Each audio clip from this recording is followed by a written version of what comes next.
this is Rad Ron's Radical Rides, and I'm here doing some tutorials on cab refurbishing.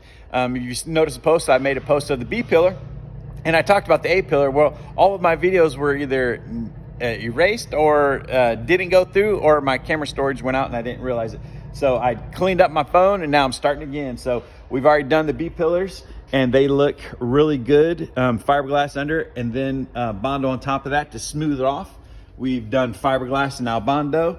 We've done, this is what the fiberglass looks like to skim over all the welds, and then we'll skim coat like this with Bondo to get it to where it's perfectly smooth. So that's what we've done. But to backtrack and show you what I do, this is the bad, this is the ugly.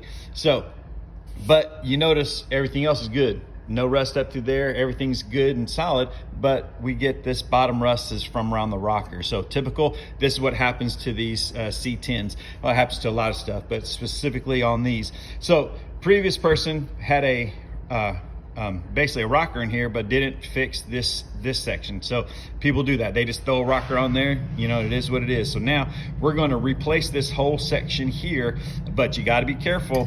There is a floating bracket back here that's in an L that holds those 3 bolts for your hinges for your doors. Very important to not cut so far up into there that you mess those up. So I'm going to come down here.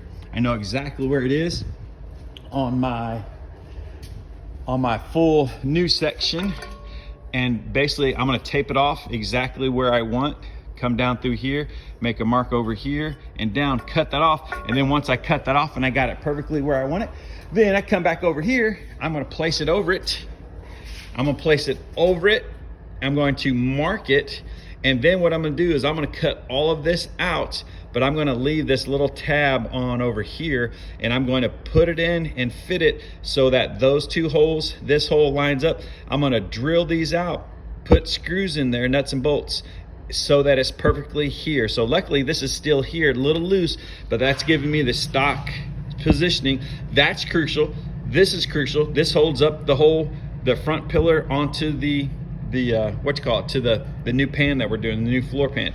This bolt is crucial because it holds on the bottom of the fender, and from this distance to the front of the what you call it, the radiator support is very crucial. So this, I mean, it seems like it's trivial. Oh, just, you know, you can just weld it, fix it, put it on there. But if those marks are not right from the start, it's going to mess up the door sitting on one side. It's going to mess up the fender on the other side. So getting this right on point to where these holes are in the stock position, and that one's very, very, very crucial. So that's why it takes a little longer. And sometimes I pause. It's like, oh, I know how much work it is into it, but it is what it is. We're going to do it right. We're going to put on some new A pillars since we're already done with the B pillar back here, and look at that. So that's what's going to be hidden. You never see this.